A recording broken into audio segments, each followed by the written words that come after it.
Hello everyone and welcome back. In today's video, we are going to learn how to delete your YouTube channel.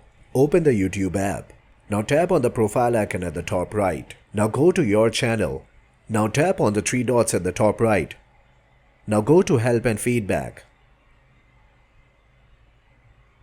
Now search for the option of deleting your account.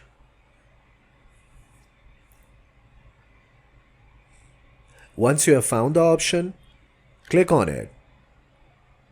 YouTube is going to lead you to YouTube Studios. Now you need to go to advanced settings of your YouTube channel. First you need to verify yourself on Google.